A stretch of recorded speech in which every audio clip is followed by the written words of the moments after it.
Concrètement, le branding ou l'image de marque, c'est l'ensemble des techniques marketing que peut utiliser une entreprise pour positionner sa marque dans l'esprit des consommateurs, afin que ceux-ci puissent non seulement se souvenir d'elle d'une manière agréable et facile, mais aussi qu'ils puissent s'identifier à elle. Et donc, on touche une zone qui n'est plus juste mécanique, technique ou juste visuelle.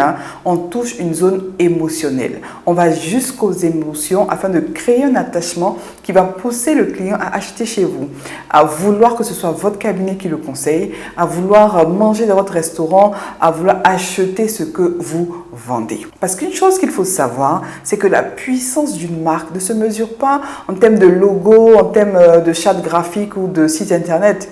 Si c'était à ce niveau-là, Amazon, dernier de la liste, quoi. C'est pas ça la puissance d'une marque. Pour connaître la puissance d'une marque, pour connaître le pouvoir qu'une marque a, il faut analyser la place qu'elle occupe dans l'esprit et dans la vie de ses consommateurs et dans la vie de la société en général. Qu'est-ce qu'elle représente réellement dans cette société? Quel est le poids de son absence, de sa présence dans la vie de ses consommateurs et de la société? Aujourd'hui, je partage 3 points importants, clés, pour votre branding. Comment développer une image de marque importante, forte et qui captive en 2021.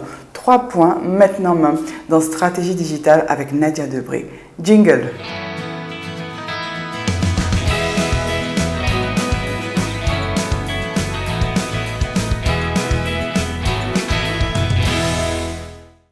À la différence du personal branding, le branding ou le corporate branding, l'image de marque est une identité. Il faut que les personnes qui vous suivent, qui sont clients et qui sont potentiels clients, puissent s'identifier à vous. Et donc, on va au-delà du logo, on va au-delà de tout ce qui est visuel. On va dans la stratégie marketing, dans le brand. Le premier point que nous allons voir aujourd'hui, c'est le positionnement. Le positionnement en marketing est un élément très important. Malheureusement, on ne le verra pas en long et en large dans cette vidéo qui ne dure que quelques petites minutes. Mais je vais faire l'effort d'être très précise et concise concernant le positionnement de votre entreprise. Le positionnement, c'est vrai, c'est trouver la niche, trouver le produit à vendre dans votre entreprise. Mais c'est surtout pour moi l'angle de frappe. Comment est-ce que je me positionne pour frapper sérieusement pour atteindre ma cible? Comment est-ce que j'arrive à évaluer les différences, les atouts que j'ai, la concurrence et trouver le bon angle pour mieux me positionner afin d'être mieux visible? Si je vous dis par exemple Just Do It, Nike, Waters, Nespresso, parce que nous le valons bien, L'Oréal, faire du ciel le plus bel endroit de la terre, Air France. Alors, parlons de ce slogan d'Air France qui n'est pas juste un slogan, mais qui est vraiment le brand, qui est vraiment la valeur ajoutée qu'ils veulent apporter au voyage. Alors, faire du ciel le plus bel endroit de la Terre. Alors, dans cette stratégie, il y a une volonté d'Air France d'accompagner soigneusement ses passagers. On sait tous que le ciel ne fait pas partie de la Terre, mais quand Air France dit faire du ciel le plus bel endroit de la Terre, c'est un peu un contraste pour dire malgré le fait que ce n'est pas vraiment votre écosystème naturel et que ce n'est pas toujours évident pour vous d'être dans les airs, avec nous, ça sera très confortable. On va faire de telle sorte que vous serez tellement à l'aise que vous penserez que c'est le plus bel endroit de la Terre. Donc au-delà du fait que nous vous transportons d'un point A à un point B, on va aménager votre séjour avec nous. On va faire de telle sorte que les vols soient confortables. Vous vous sentirez tellement bien que ça sera pour vous le plus bel endroit de la Terre. On a aussi à Abidjan une boutique que j'aime bien regarder sur les réseaux sociaux, c'est Mas 15 Fashion. Maximum 15 000 francs. Je crois que tout le monde la connaît à Abidjan. Pour ceux qui ne la connaissent pas, pour ceux qui ne sont pas en Côte d'Ivoire, c'est une boutique physique, mais qui utilise un brand très spécifique. Alors, l'idée déjà, c'est que Mas 15 Fashion, on ne peut pas excéder 15 000 francs en allant chez Mas 15 Fashion. C'est-à-dire que vous aurez à payer entre 1000 francs CFA ou moins, je ne sais pas. Je prends un exemple, 1000 francs CFA et maximum 15 000 francs. Et donc, dans cette stratégie-là, dans ce positionnement, la cible est touchée. On sait déjà que chez Mas 15 Fashion, je serai très bien habillée, très beaux vêtements, mais je ne vais pas excéder, je ne vais pas dépenser au-delà de 15 000 francs CFA. Le brand est clair, le positionnement est clair. Pour ceux qui cherchent à habiller correctement et bien, avec un budget maximum de 15 000 francs, ils sont servis. Et donc, c'est clair et net. Et donc, pourquoi vous devez être aussi précis que cela dans votre brand? Déjà, pour montrer la valeur ajoutée, votre différence. Montrer que vous avez ajouté un plus. Et aussi parce que le consommateur qui a une pensée très sélective n'a pas le temps d'analyser tous les produits sur le marché. Donc, démarquez-vous. Exemple pour terminer concernant le positionnement, tous les savons servent à nettoyer la peau. Mais on sait tous qu'en fonction de notre type de peau, on a une préférence de savon. On a une préférence pour, par exemple, des savons sans alcool, des savons à base de plantes et tout le reste. Et chez Dove, par exemple, le plus qu'ils apportent, c'est vrai, on nettoie votre peau, mais on l'hydrate 24 heures. Et donc, pour toutes les peaux sèches, pour toutes les peaux qui ont un petit problème voilà, de ce type-là, tout de suite, on sait qu'au-delà du fait que je veux être propre, je prends un savon Dove parce qu'il va m'hydrater la peau. Et donc, c'est clair et net. Le positionnement est clair. Et donc, définissez vous-même votre positionnement. Travaillez sérieusement là-dessus. Où est-ce que je veux être différent? Qu'est-ce que j'apporte de plus? Quelle est ma spécialité, ma spécificité dans ce domaine-là? Et c'est ce que je mets en avant. Le consommateur ne le fera pas à votre place. Et pour ne pas qu'il vous attribue ou qu'il attribue à votre produit une image qui n'est pas celle que vous souhaitez vendre, vous-même définissez clairement votre positionnement. Ça va créer de l'attachement. Ça va créer une émotion entre votre produit, votre entreprise et le consommateur, et ça sera vraiment un concept qui va prendre. Deuxième point dans notre thème, comment développer un branding qui cartonne en 2021, un branding qui se démarque et qui fait vendre surtout, c'est montrez-nous votre expertise. Montrez votre expertise au public, aux clients et à votre cible. Et oui, on veut voir clair, on veut savoir si vous maîtrisez véritablement votre domaine. N'ayez pas peur, il ne suffit pas juste de placader un produit, écoutez, je vends ci, je vends ça, nanani, nanana. Non, non, non, non, on veut voir, on veut savoir, parce qu'actuellement là, on ne peut pas trop dépenser comme ça, on veut savoir si véritablement ça en vaut la peine. Et donc, on va avoir deux clés très importantes dans ce domaine-là, pour vous aider à montrer, à démontrer et à affirmer que vous connaissez, que vous êtes un pro dans ce domaine-là. La première clé, c'est le storytelling. Le storytelling ou juste l'histoire autour de votre projet. L'histoire de comment est-ce que c'est né, l'histoire de comment est-ce que vous avez été motivé, galvanisé, comment est-ce que vous avez traversé certaines choses. Ça marche très bien sur les plateformes Instagram, YouTube, un peu moins sur Facebook, mais beaucoup plus sur Instagram et YouTube. Mais ça dépend de vous, à vous d'adapter véritablement votre storytelling à votre type de réseaux sociaux. Voilà. Pourquoi c'est important d'avoir un storytelling? Parce qu'aujourd'hui, tout est digital. Aujourd'hui, on veut voir, on veut savoir un peu comment est-ce que c'est né. Et je vous assure que l'émotion dans un projet captive à 80%.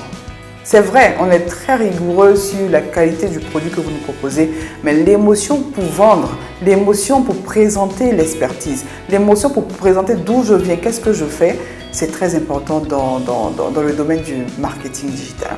Je vous donne un exemple. Est-ce que vous savez que Rihanna, avant de lancer sa marque de parfum, a fait un constat? À chaque fois qu'on interviewait quelqu'un, qu'est-ce que tu penses de Rihanna? Tout de suite, oh, elles sont trop bonnes, elles sont bonnes. Je parle pas. Regardez la vidéo. What's your favorite smell? Rihanna. What does she smell like? Smells like heaven. You smell lovely. I waited all. You met Rihanna? Queen.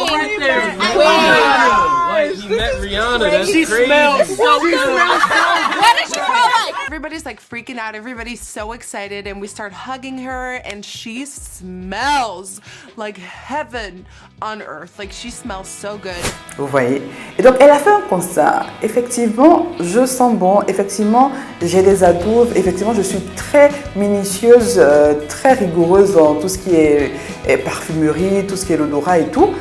Pourquoi je n'utiliserais pas cela comme marque de fabrique?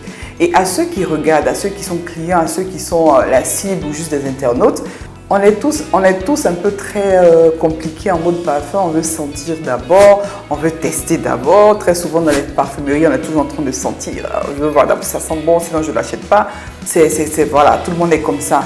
Mais quand tu regardes la vidéo qu'on a regardée tout à l'heure concernant Rihanna, tu te dis, bah, apparemment la fille, en fait, peut-être toute la terre ne peut pas reconnaître une qualité en une personne. Sûrement qu'elle a des astuces, sûrement qu'elle sait s'y prendre, sûrement qu'elle a vraiment du potentiel dans ce domaine-là. C'est pourquoi, naturellement, elle applique sur elle-même. Et toi qui es à l'autre bout du monde, avant même de l'avoir senti, tu as envie de l'acheter. Donc, c'est toute une histoire. On a aussi du côté de la Côte d'Ivoire, Alice, Ali Wax. Coucou, comment tu vas? Alors, elle, je l'aime beaucoup parce qu'on entre dans son univers. Ce que je sais d'Alice, c'est qu'elle a su puiser de la force. Après la naissance de ses jumeaux, elle a trouvé de la force en elle-même et en Dieu de vraiment sortir son potentiel, de vraiment mettre en place cette marque forte qui aujourd'hui est Ali Wax et qui a même son propre design wax que j'ai vu dernièrement. Et voilà, donc c'est quelqu'un qui arrive à nous faire entrer dans son univers. Écoutez, aujourd'hui, j'ai fait ci, j'ai fait ça, les jumeaux m'ont fait ça, je me suis mariée, j'ai fait tant. Et on aime ça parce que c'est un peu considéré les personnes qui la suivent généralement sur Facebook. Elle a eu aussi l'histoire de son magasin qui avait été cambriolé, toute la toile était attristée parce qu'on la connaît virtuellement. Et c'est ça en fait, c'est l'histoire autour du projet. Et on a tellement comme ça, il y a tellement de blogueurs, d'influenceurs, d'entreprises qui nous expliquent en fait comment est-ce que ça a commencé.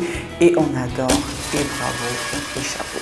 Alors si vous n'êtes pas très bavard ou si vous n'avez pas une histoire atypique que vous pouvez mettre en avant, vous pouvez utiliser la deuxième clé qui est les tutoriels. Alors, on a des entreprises, de très grandes entreprises. Lorsque tu vas sur leur chaîne YouTube, il y a les tutos de tout. Je prends une entreprise comme Jamespot, qui est le leader français du réseau social d'entreprise. Ils sont numéro 1. Quand tu vas sur la chaîne YouTube et LinkedIn, on t'explique tout de A à Z. Alors, chez Jamespot, vous allez là, comment est-ce que Jamespot facilite la cohésion d'entreprise, comment est-ce que Jamespot arrive à mettre en avant les réunions d'entreprise, comment est-ce qu'on arrive à trouver des points forts ensemble, le travail d'équipe. Tu as des tutos pour tout. Et après, quand quelqu'un essaie de voir comment ça se passe et tout, il est intéressé. Il y a des tutos de tout, de make-up, si vous êtes dans le conseil immobilier, montrez-nous votre expertise. On veut voir, on veut savoir parce que c'est très important. N'ayez pas peur de présenter votre expertise. C'est ça qui va vous faire vendre. Je sais de quoi je parle, ça marche. Le troisième et dernier point qu'on va voir aujourd'hui, c'est l'ergonomie dans votre identité visuelle. On ne le dira jamais assez, le logo, la charte graphique, le site internet, les pages Facebook doivent être designés en fonction de votre brand, en fonction de votre positionnement et en fonction de ce que vous voulez atteindre. Il faut qu'on sente que c'est un travail qui a été réfléchi. Je parlais tantôt d'Amazon qui n'a pas un logo extraordinaire, mais Amazon, on voit bien de A à Z. Et donc chez nous, Amazon, on vend de A à Z. Coca-Cola, Apple, Samsung. Il faut que lorsqu'on voit votre design, on se dit, ça c'est Apple ou rien. Même avant d'avoir vu la marque, oh non, ça c'est une Toyota, ça c'est une BM, ça c'est tel créateur, ça c'est tel ouvrier, ça c'est tel marchand, ça c'est Tos by Tos. Ouais, quand je regarde, je sais que c'est ça. J'adore Tos by Tos. Ça c'est, voilà. Donc, essayez de vous démarquer au maximum. Mais qu'on le retrouve dans votre identité visuelle. Pourquoi? Parce que le client que vous visez, que vous voulez avoir dans votre entreprise, doit se sentir chez lui. Vous êtes d'accord avec moi de vous amener? Si je vous demande tout de suite quel est l'endroit préféré où tu préfères aller manger, tu me diras tel restaurant. Si on te demande pourquoi, parce que là-bas je me sens un peu à l'aise, là-bas c'est un peu comme chez moi, là-bas il y a la Tata, ou bien quelle est la compagnie aérienne que tu préfères? Écoutez, moi je préfère Air France, moi je préfère tant. Pourquoi? Il y a toujours un pourquoi en fait. Il y a toujours un pourquoi et c'est ce à quoi vous devez travailler. C'est très important. Pourquoi le client devrait choisir votre produit et non pas un autre? Question. C'est la question de fin.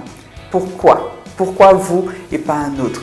Parce que vous saurez vous positionner, parce que vous saurez montrer que vous êtes différent, parce que vous nous expliquez ce que vous vivez, comment est-ce que ça se passe, comment est-ce que ça marche tout ce que vous vendez, et parce qu'on vous reconnaît parmi 10 000. Quand on voit cette couleur, on voit, voilà, ça nous rappelle votre marque, il y a toute une petite anecdote dessus, c'est très important. Et dans tout ce cheminement, dans toute cette procédure, dans tout ce processus, Diagital vous accompagne. On vous accompagne, on parle avec vous, on essaie de comprendre déjà comment est-ce que c'est né, comment est-ce que ça va, où est-ce que vous allez, comment est-ce que surtout on peut se différencier. Quand vous allez sur le site de Diagital, par exemple, c'est marqué « Pensez grand, visez juste et frappez fort. Ça, c'est notre slogan, c'est notre leitmotiv. Pourquoi? Parce que penser grand, on ne vous empêche pas de penser grand. Allez jusqu'au bout. Pensez, imaginez tout ce que vous voulez, comme on le dit, the sky is the limit, ok? Pensez grand et nous, on va vous aider à viser juste. Parce que c'est ça aussi, il faut savoir à qui on s'adresse, il faut savoir comment est-ce qu'on arrive à atteindre l'objectif et on va frapper très fort. Frapper là où ça plaît, pas là où ça fait mal. Et ensemble, je crois que ça va être bénéfique pour vous, pour nous. Donc n'hésitez pas à nous contacter inbox si vous avez besoin d'accompagnement, si vous avez besoin de parler, besoin de coaching, besoin de travaux voilà, digitaux. N'hésitez surtout pas, on est là pour ça et je suis là pour ça, inbox. Likez, partagez au maximum, je suis Nadia Debré et on est ensemble.